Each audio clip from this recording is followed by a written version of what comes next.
Ignition sequence starts. 6, 5, 4, 3, 2, 1, 0. Liftoff. We have a liftoff.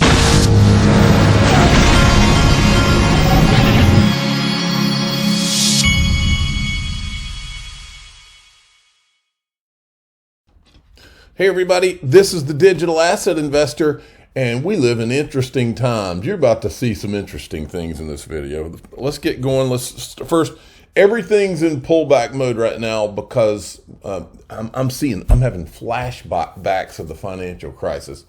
There is no asset that is safe when on the front end when you have these crises. What I've learned, I was talking to my wife about this the other day. What I learned in the financial crisis is what's important is you pick the solid things, and this is what I do. You pick the things you know make sense from an investment standpoint, and then because what happens is when everything hits the fan, everything goes down. What's most important is for me is buying as it goes down, having a good enough cash situation to buy as it goes down, because that's when the money's made. That's what I've been trying to do in this thing so far. That's what I will continue to try to do. Quant is a great example of that. I've told you I bought a good bit of Quant during this pullback. Quant's one of the few things that's doing very well. If you look at the return rates here on CoinPaprika.com, who is one of my sponsors, for the quarter, Quant's up 148%. Let's see here. Let's put them in order of who's doing the best. Look at this. For the quarter, Quant's up 148%. I'm going to see which ones are doing the best. XRP's in second place at 36. The two out of the three that make some of the most sense are up the most, okay? And I think that you're going to see a lot more of that. Now, talking about things that don't make sense, and this does, though, Digital Prospectus is saying here, a melt up before the meltdown, it appears. Well, this is what happens. It's the how do you say it?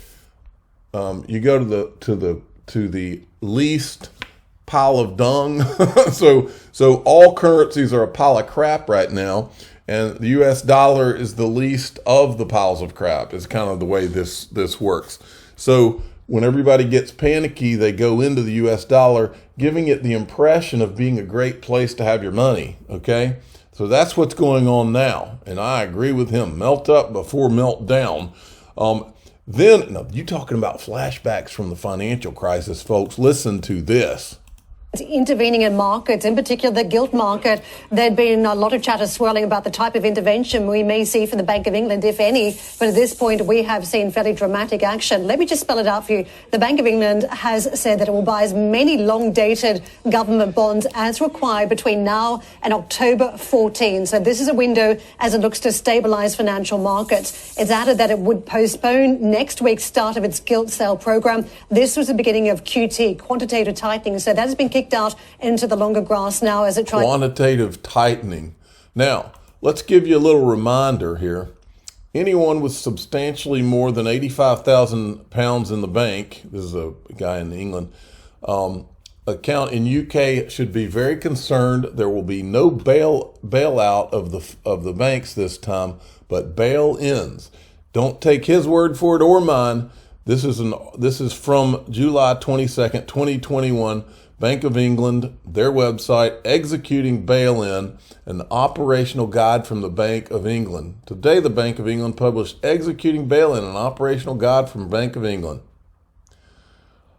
Folks, these people, and I'll never forget it. Remember when Hank Paulson, he literally kneeled to Nancy Pelosi, of all people on this planet. He kneeled to that fruitcake to beg her to pass TARP, okay? And I think that all the politicians and bureaucrats at that time said that we can never be in a position again where we have to beg a moron like Nancy Pelosi for anything. And so I believe that was when they said we can't do bailouts anymore because we have to go through Congress to do that. Bail-ins. And I think it was done worldwide, folks. So, moral of the story, this is what I've done because I don't trust. Look, ever since the financial crisis, I don't trust these people as far as I can throw them. Not that I did before, but that was when I knew. Okay, I buy physical gold. I buy gold in my Glenn account, who's one of my sponsors. The link to that's in the top of the description of this video. I buy my XRP and my handful of digital assets that I think will come out of this smelling like a rose. I buy the dips and I put those on a Ledger Nano S, and I'll put a link to that in the top of the description too. I'm doing all the things that I think you can possibly do. And all that I say is against the backdrop of, look, most assets are going to go down in the short run, but some of them will do quite well, especially if I'm buying as they go down, because some will make sense coming out of it. Now let's get to this Bill Hinman stuff again, because we hadn't even begun to get finished with this. This is so true right here. Now remember when we started covering this Ethereum thing, Ethgate with the SEC and all, they've called us conspiracy theorists, and a lot of the people involved, oh yeah, they're looking for our videos. They're showing more Matt Corva from Consensus. I remember when he said, oh yeah, they're showing more of my videos than my mother did as a child. Trying to be a smart aleck about it. We're just conspiracy theorists. Well, not anymore. And we'll get to Matt Corva in a minute. I'll highlight him just so that since he was so arrogant about it, I'll make sure we show exactly what went on. Wait, so XRP holders and Ripple supporters were correct about this crypto conspiracy called Ethgate? You're damn right we were correct about all of it. We have the timeline, we have the facts, they're not in dispute, we have the video, and nobody has ever disputed any of it because we've got them. Now, the only question left is whether we have a country anymore. Okay, you're going to find that out, because if these people all get off scot-free and nobody does anything about it, like Congress is doing right now, then you'll know your country's finished. And I don't know what to tell you to do then. Now, Mark Phillips made a very good point. With the end of the fiscal year only 3 days away, SEC is busy announcing settlements and new charges filed. The release of Hinman's calendar has to add tremendous pressure, as does the imminent ruling on the Hinman speech emails. Will there be a Ripple settlement this week? Folks, if I'm Gary Gensler in the SEC, I am running from this lawsuit at this point. I mean, full speed. And I think Gary Gensler is a jogger. I am running from it. Now, here's one of the things that I'll bet you dimes to donuts this going on. This guy right here, 30 Cent, has it right. The SEC is slowly pushing Hinman under the bus, one wheel at a time. I believe this is exactly what's going on. I think that Hinman, if I'm a betting man, which I am, I think Hinman is lawyered up now. I think he couldn't trust Gary. Remember this was what sticks out at me about Gary Gensler. Remember when he said, well, he was referencing the Ethereum thing. Well, they're trying to do this and this. He goes, but I just don't think it's going to work. That's what he said, I think, when he was at MIT, about this narrative that you can be centralized, you can be a security and then become decentralized where you're not. I think that when Gary said that, he was providing himself cover so that he could be the guy that said, well, I wasn't totally on board that, even though he probably was in the discussions of that, so that he could save his own skin when the time came. Because trust me, that's the kind of guy we're dealing with here.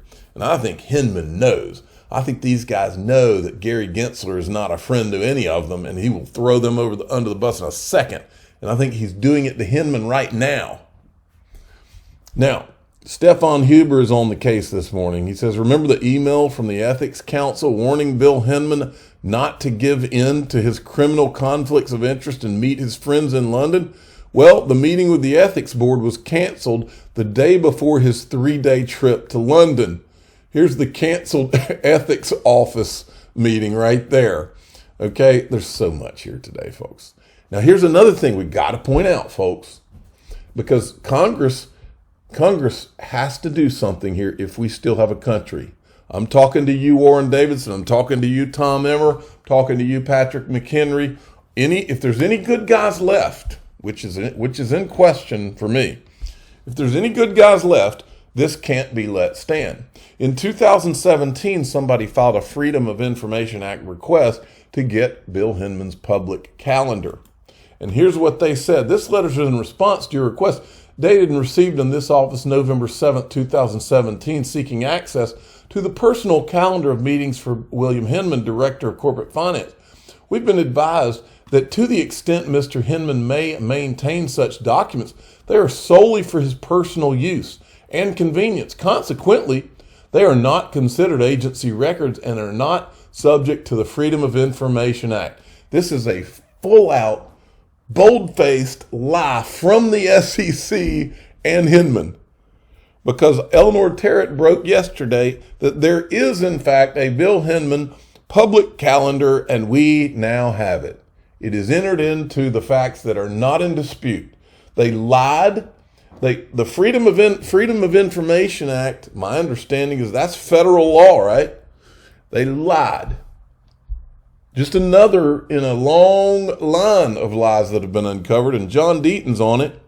Stefan, I need a copy of this FOIA response. The SEC said the same lame shit to me about personal use, and I appealed it and got a letter from GC of the SEC agreeing with me that his calendar is an agency record subject to FOIA. I'm suing the SEC in federal court, and this helps.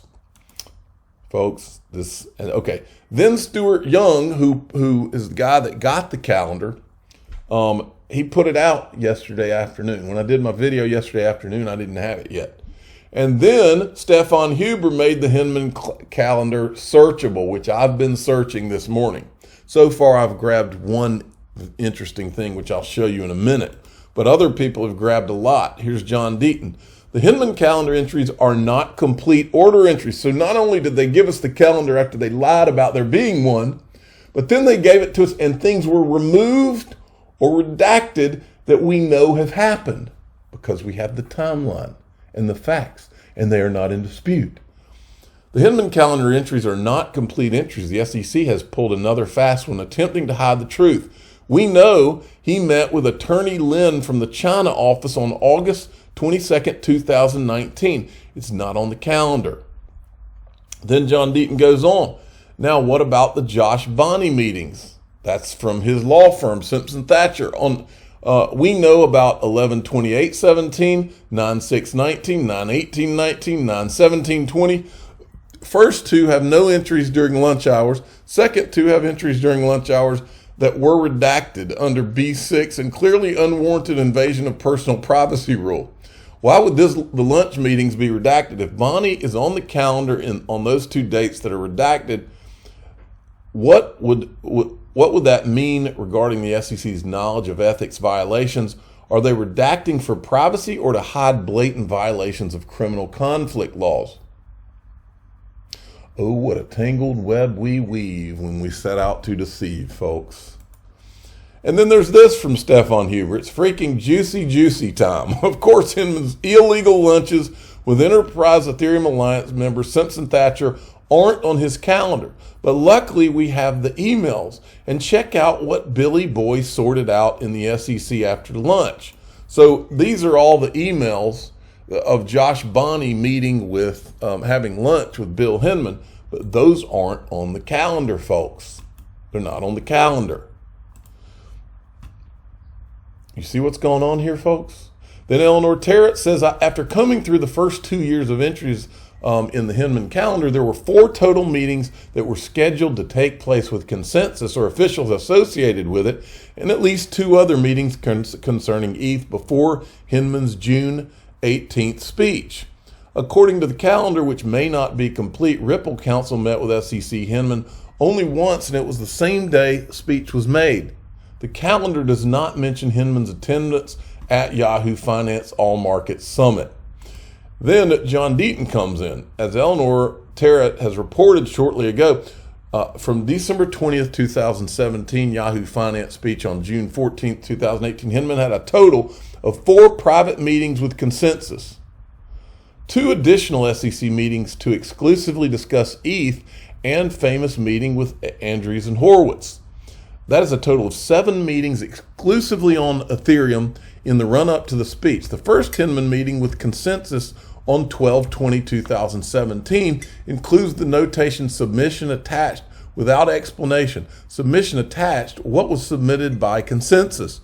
The A16Z meeting took place on 3/28/18, which we know advanced a safe harbor proposal that exclusively mentioned Ethereum and no other token. The next day, 3/29, Hinman had a 90-minute meeting with consensus, followed up by a call with Joseph Lubin. Hinman next met with Matt Corva of consensus on 5/25/18. In between there was a 4/6/2018 call meeting with Ethereum, meeting with Ether. At the same time, Hinman met with SEC Special Counsel Michael Seaman about the upcoming speech at least 3 times. There was also a meeting with Coinbase on 3/27/18 and with Caitlin Long 2/27/18 on reign of exchanges. I don't know what that means. But in relation to the speech, there was only consensus and A16Z. No one else was consulted on Hinman calendar outside the SEC. Ironically, his calendar has several meetings with SEC Ethics Office in the run-up to the speech. He had 2 meetings with Danea Serrano, Chief Ethics Counsel, but those discussions were about upcoming legal advisory, So let's get to this. Then we have Stefan Huber. We at the SEC can't see any third-party promoter for Ethereum. Remember that line? That was in Bill Hinman's speech. This is their invitation, SEC Ethereum. They're meeting with the Ethereum guys. And who is it? Matt Corva from Consensus. He's the lawyer for Consensus. You remember Matt Corva? I do. This is a video from Matt Corva, December 14th, 2017. Standards about Ethereum technology used in enterprise. And we thought, why don't we do this with best practices in token sales again? So we started a little bit on this with the Coinbase framework. I just couldn't have you miss that Laura Shin is sitting right beside him. That's the same Laura Shin that did the hit piece on Ripple, Meet the Crypto Billionaires Getting Rich from Ripple's XRP on January 2nd, 2018, which is literally days after she's sitting here beside him. I've said 1,000 times, folks, so much of this was coordinated. I'm not saying that she was involved in coordinating anything, but I'm saying it sure stinks to high heaven. Watch the rest of this. Standards about Ethereum technology used in enterprise. And we thought, why don't we do this with best practices in token sales again? So we started a little bit on this with the Coinbase framework last year, and the idea of the Brooklyn project is getting to a place where token sales better protect consumers. So Vinny talked about a couple of things, right? Like transparency in pre-sales, that's a big thing, right? Like no one should have a 10,000% discount. People shouldn't be flipping tokens on consumers. Things like lockups, things like restrictions on trading to reduce the chance of speculation, to reduce harm to consumers.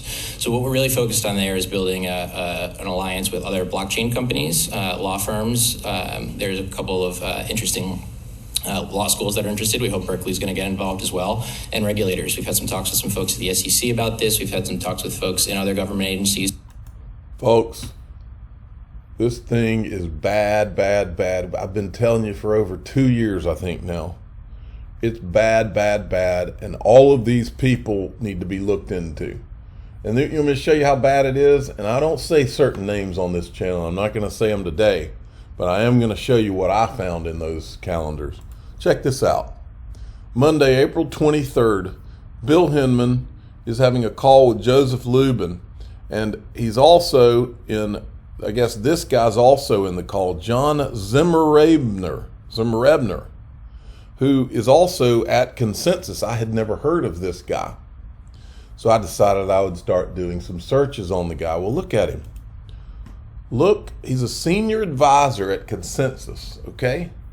Senior advisor. Where does he come from?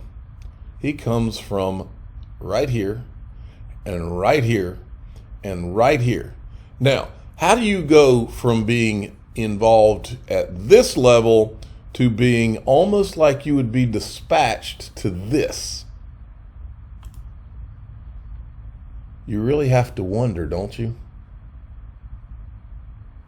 I'm the digital asset investor. I'm not an investment advisor. This is for entertainment purposes only.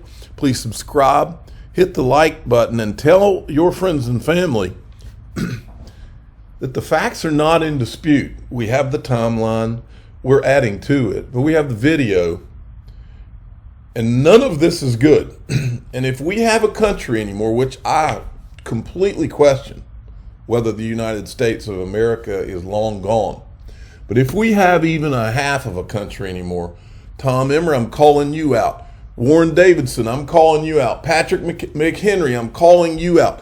I will be calling all of you out, because there is no excuse. I don't care. Don't give me the, oh, wait till this next election. You should be at a podium right now calling these people out, saying we demand an investigation and here's why, and showing this stuff, because it happened. We have the timeline, we have the facts, we have the video.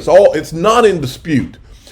You should be at a mic. You ought to be ashamed of yourselves if you're not at a microphone pointing at this and telling them we need an investigation. Just because you can't make the investigation happen does not mean that it would not have an effect. A congressman who claims to be on the side of the good guys is not. Why aren't you doing it?